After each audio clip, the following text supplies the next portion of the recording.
Moray Rabotai, Shalom, Uvracha, la Mishnah dans Masechet Rosh Hashanah dit le 15 Shvat, c'est Rosh Hashanah la Ilanot. C'est le jour de l'an des arbres.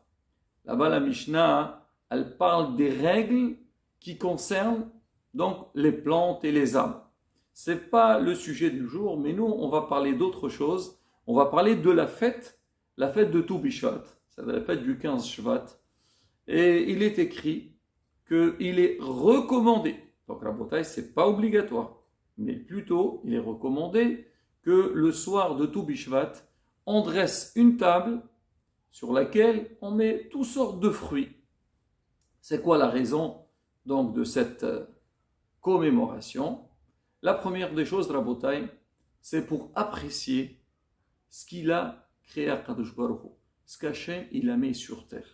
Surtout quand on voit une telle table avec toutes sortes de fruits, toutes les couleurs, toutes les formes, tous les goûts, là on va dire Marabou Ma'aseh Hachem. Regarde comme c'est beau ce qu'il a créé à Kadosh Baruch. Ça c'est la première chose, c'est être reconnaissant vers Hachem et voir sa grandeur et bien sûr sa présence et que nous aussi on sente que Hachem il peut tout faire. Ça c'est la première chose. Et deuxième chose, c'est connaître et apprendre les règles, les lois des bénédictions. Parce qu'il est écrit, Asur la Adam, il interdit à l'homme de profiter de ce monde sans bénir Akadosh Baruch Hu. Mais bénir Hachem, donc il y a des règles, quelles bénédictions qu'on doit faire. Et justement, on va essayer à la bataille de faire un résumé un petit peu donc, par rapport à ces bénédictions et aussi l'ordre qu'on doit respecter. C'est ce que tout le monde dit. C'est quoi le seder de la soirée de Tu Bishvat?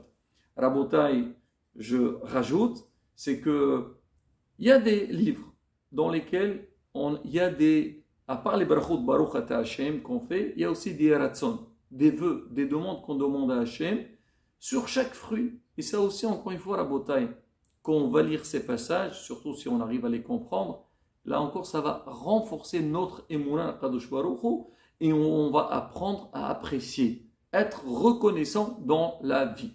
Alors, on va parler maintenant sur les bénédictions. Alors, on sait qu'il y a toutes sortes de bénédictions. Sur le pain, on fait Hamotzi Lehmin Ars, Nitilat Yadayim Motzi. Bon, on n'entre pas dans les détails Rabotai. Il y a aussi la bracha de Mezonot. Quand on mange un des 5 céréales, on doit faire Boré Mene Mezonot. Quand on mange quelque chose qui pousse de l'arbre, on fait la bracha boré peraetz. Quand on mange quelque chose qui pousse de la terre, on fait la bracha boré peradama. On boit du vin, on fait boré peragefen. On boit de l'eau, on fait shakol nebidvaro. Tout ce qui ne pousse pas de la terre, par exemple la viande, le poisson, les œufs, le lait et tout, la bracha c'est shakol nebidvaro. Après, une fois, avant de manger, donc on doit faire ces brachot là, et même après qu'on a mangé, il y a des brachot à faire, on parlera de ça à la fin du cours. Maintenant, c'est quoi la règle quand on a donc beaucoup d'aliments et on veut consommer? Alors on dit, on ne commence pas par celui qu'on veut, mais plutôt, il y a un ordre, il y a une règle à respecter. L'ordre est, la bénédiction qui prime, c'est Hamotzi Lehmin Ars. C'est-à-dire on prend le pain, on fait la bracha dessus. La bracha qui passe après, si jamais on n'a pas de pain, c'est Boré Mene Mezonot. La bracha qui vient après, c'est la bracha de Boré Pera Gefen. La bracha d'après, c'est Boré Pera Etz. Après, c'est Boré Pera Adama. Après, Sheakol Nehia Bidvaro. Ça veut dire, normalement, si j'ai fait Motzi, ça englobe tout. Je n'ai pas besoin de faire les brachot sur le reste. Mais on dit les fruits, quand ils viennent à la fin, c'est un dessert en fait. Mais sinon, pour les autres aliments, donc je fais mes zonotes, après je fais boré pera gefen, après je fais boré pera etz, après je fais boré pera dama, après je fais sheakol niabidvaro. Maintenant, sur les fruits de l'arbre, alors il y a des règles, il y a des priorités. C'est qu'on sait que au niveau des fruits, il y a des fruits qu'on les appelle les fruits d'Israël. C'est que quand la Torah elle a parlé de la terre d'Israël, elle a dit, elle a glorifié la terre d'Israël en citant donc des fruits d'Israël. la Torah dit Eres hitta ou sora, gefen ou tenaveremon, eres zetchem ou dvash. Il y a catégorie de fruits, le blé, l'orge, les raisins, la figue, la grenade, les olives et la date.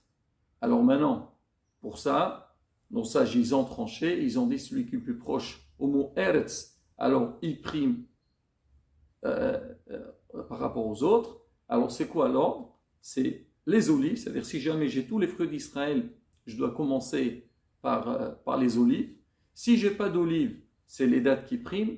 Si je n'ai pas les dattes, ni olives ni dattes, c'est les raisins qui priment. Si je n'ai pas ces trois-là, c'est la figue qui prime. Si j'ai aucun de tout cela, donc c'est la grenade. Maintenant, si je n'ai pas du tout les fruits d'Eretz Israël, et j'ai d'autres fruits qui poussent de là, alors je commence par celui que j'aime le plus. Maintenant, vous allez me poser la question, alors voilà, on a dit le blé et l'orge, on n'a pas entendu parler de ces deux-là. Alors, nos sages disent que quand la Torah elle a parlé du blé et de l'orge, et qui sont importants, c'est quand on fait du pain, ou on a fait donc, mésonotes. Mais sinon, quand ils sont grains, leur bracha c'est boré peradama, donc ils ne sont pas prioritaires, excepté un cas qu'on verra dans la suite. Alors maintenant, donc, on a donc expliqué que si jamais donc on a des fruits de l'arbre, on commence par un des fruits d'Israël par rapport à l'ordre qu'on vient de citer. Si on n'a pas les fruits d'Israël, donc je prends celui que j'aime le plus. Maintenant, au niveau des fruits de la terre, il n'y a pas de règle. On dit on prend celui qu'on aime le plus et on fait la bracha dessus.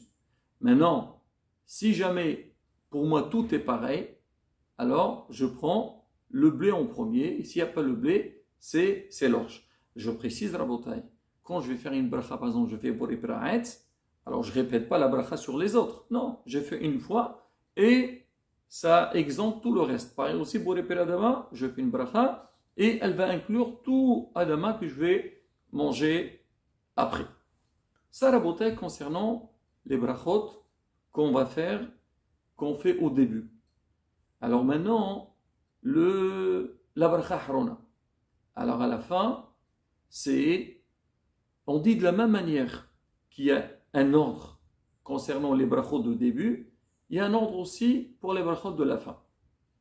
Donc on a dit, donc mezonot, gefen, aetz, adama, shakol. Alors maintenant, par exemple, je mange des mésonotes, alors à la fin, je dois faire ala mihya vers ala kalkala. Si j'ai bu du vin, je dois faire ala gefen ou ala pereha gefen. Si j'ai mangé des fruits d'Eretz Israël, je fais ala aes ou ala pereha aes. Si j'ai mangé des fruits qui ne sont pas d'Israël, ou un autre élément qui ne pousse pas de la terre, à la fin, je dois faire boré nefashot. Maintenant, on dit que si jamais j'ai mangé quelque chose sur lequel je fais mes onotes, j'ai bu aussi du vin, et j'ai mangé aussi un fruit d'Israël, à la fin, je n'ai pas besoin de faire 3 brachot différentes. Je peux faire dans une seule bracha, j'englobe les 3 sortes. Par exemple, je fais comme ça.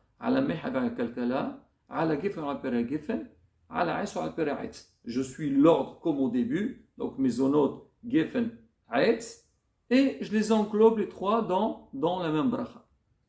Maintenant, dans le cas où j'ai mangé, donc c'est ce que je viens de citer, et j'ai mangé aussi les fruits qui ne sont pas d'Israël. On a dit sur eux, on doit faire la bracha boré nefashot. Alors, on ne fait pas boré nefashot, parce que quand j'ai fait al-aes ou al-pere'aetz, j'ai englobé tous les fruits qui poussent de là. Je n'ai pas besoin.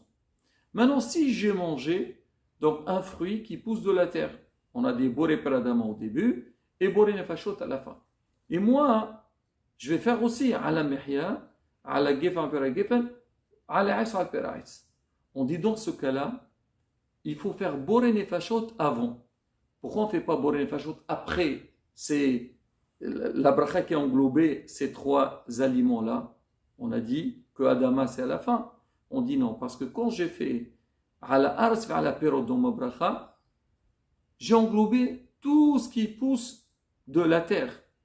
Et donc, les fruits c'est-à-dire même si je dis péro, tous les fruits, donc que ce soit fruits de l'arbre ou de la terre, c'est exactement la même chose.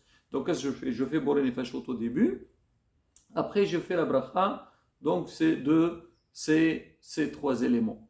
Maintenant, si j'ai mangé un aliment sur lequel je dois faire boré nefashot à la fin, par exemple, j'ai mangé des œufs, j'ai mangé de la viande, je fais boré nefashot à la fin, là, les Alamihya, il prime donc le Boré Nefashot, je fais une bracha donc de Me'ain Shalosh, et après je fais la bracha de Boré Nefashot. Voilà Rabotai, donc un résumé donc sur déjà le programme de la soirée de Tou Bishvat, et aussi au niveau des brachot, quelle bracha je dois faire et par qui je dois commencer. Voilà Rabotai encore une fois, donc c'est très important déjà, comme on dit, remercier Akadosh Baruch Hu, apprécier ce que Hachem nous a donné sur terre et surtout, Rabotai, nos enfants. Leur inculquer dans leur esprit qu'on profite de rien sur terre si ce n'est pas remercier Hachem en premier. Et Bezat Hachem, quand on remercie Hachem, on bénit Hachem, Hachem il nous donnera toutes les brachot. Amen. Ki Rasson.